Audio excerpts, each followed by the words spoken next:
Já quando a gente fala da nossa protálico, acidente por protálico da nossa jararaca, ela é bem bonitona também.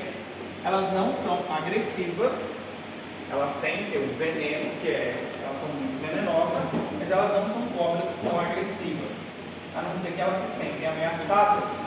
E elas têm o que? O chocalho, ou seja, elas emitem um sonido, e esse sonido aqui é o que muitas vezes as pessoas conseguem escutar. E esse sonido ela emite quando ela está próxima do bote, certo?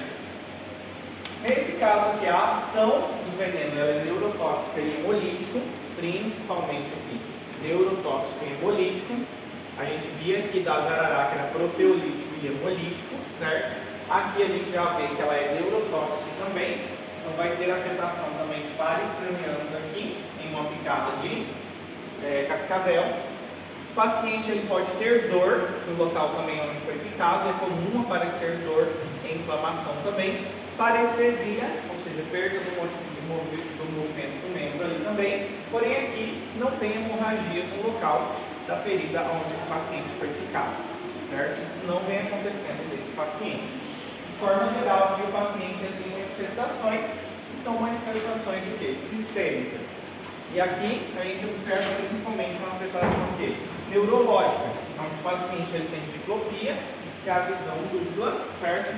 Diminuição da agudeza visual, transtornos na acomodação também e pitoses palpebrar, que é também glomaria, tudo bem? Pitoses palpebrar também, certo? Ó, a Maria veio na minha aula hoje. Cadê o povo? Estão de férias? Tá chegando? Doutor, você pediu pra chorar? Como Maria você vai estar acompanhando ela? Eu vi ela hoje. Primeira aula dela. Ah, é verdade. Isso é verdade. Ela nem é Valéria mais esse semestre, agora é a Maria. Graças a Deus. Certo? Dificuldade o paciente também pode ter para articular palavras, certo? Fasciculações musculares. E aqui o paciente ele vem apresentando paralisia também dos pares cranianos, uma vez que aqui a ação do veneno também é neurotóxica, certo? Então o paciente ele pode ter disfonia, cialorreia, pode babar muito, certo? Parestesia das extremidades, principalmente dos músculos intercostais também, e do diafragma também, certo? Então aqui a gente vê uma ação tanto neurotóxica como hemolítica também, quando a gente fala do protálico da nossa cascavel, certo? Hematológica que difere um pouquinho, certo? A hemorragia que é diferente um pouquinho, devido à lesão endotelial que sofre por ação do veneno. E aqui o paciente ele pode ter o quê? Uma insuficiência renal. É mais frequente em um acidente por protálico do que em acidente por botrópico a insuficiência renal, certo? Tratamento com esse paciente. Agora. Ficou você? Não, mas a minha então no acidente exatamente. Ah, o senhor havia falado, eles matam sim, um animal e leva. Sempre acontece. Sempre acontece. Certo? Aqui quando a gente fala do nosso do nosso protálico, ele difere um pouquinho aqui. A gente segue fazendo os mesmos parâmetros com esse paciente. O tubinho a gente vai fazer o mesmo processo, coletar o sangue desse paciente, segurar o tubo 15 minutos e verificar o tempo de coagulação do paciente. Se é mais de 15 minutos, isso é um péssimo sinal. Vamos ver a crase também sanguínea do paciente, ureia-creatinina principalmente, que é mais comum que teve insuficiência renal também, esse paciente.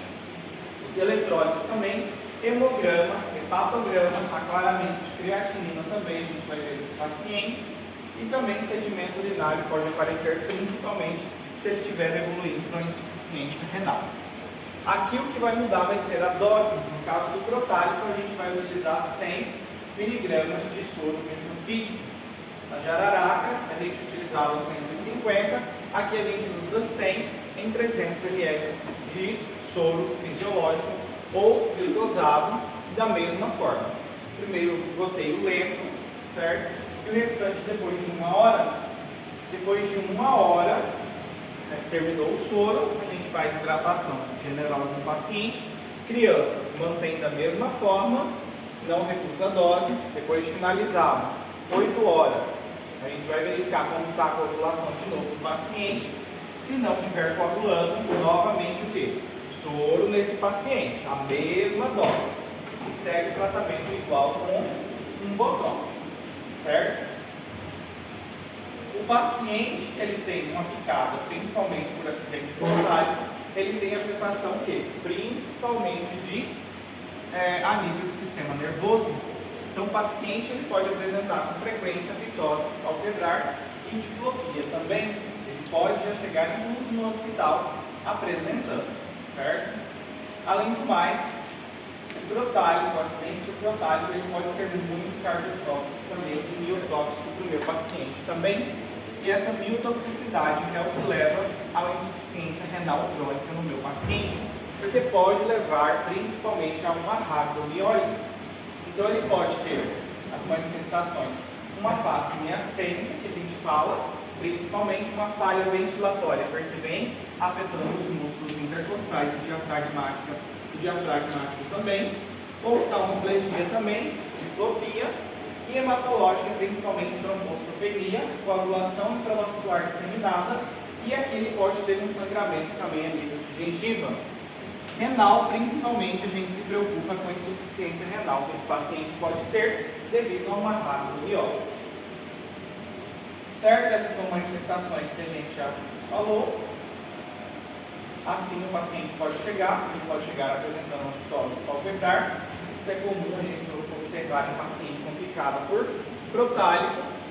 E a nível sistêmico, como a gente já falou, principalmente insuficiência renal aguda, é o que a gente observa, rabdomiólise nesse paciente também. Complicações que o paciente pode evoluir: insuficiência renal aguda, um AVC também, insuficiência respiratória, que afeta os músculos intercostais e também diafragmático, e uma insuficiência renal crônica também, certo? Agora, outra que a gente tem aqui também, que faz parte desse pacote, é a nossa coral verdadeira. Acontece também acidentes aqui por coral. E como que a gente diferencia principalmente uma coral verdadeira de uma coral falsa? Existem as características de cada uma delas, que é diferente, para a gente saber se essa é uma coral verdadeira ou se é uma coral falsa. Ela é bem bonitinha, observem que ela é bem bonitinha. Normalmente são cobras que não são agressivas, mas são muito venenosas. As mais agressivas são justamente as cobras que são... as agressivas normalmente são as cobras que Não tem veneno. que não tem veneno. Certo? Está muito quente aqui, misericórdia. Realmente. Hã? Essa sala sua esse ano não tá legal. Doutora, as que são mais agressivas são as que têm veneno. Que não tem veneno. As cobras mais bravas são as menos venenosas.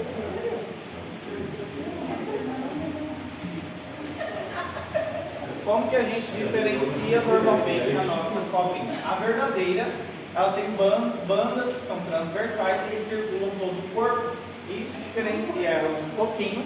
E dentro de cada banda negra se observam bandas que são opostas. Uma branca ou uma amarela. Se observa e são completas o quê? Essa banda transversal acaba ocupando ela completamente. E elas aparecem o quê? Os ossos mais redondos.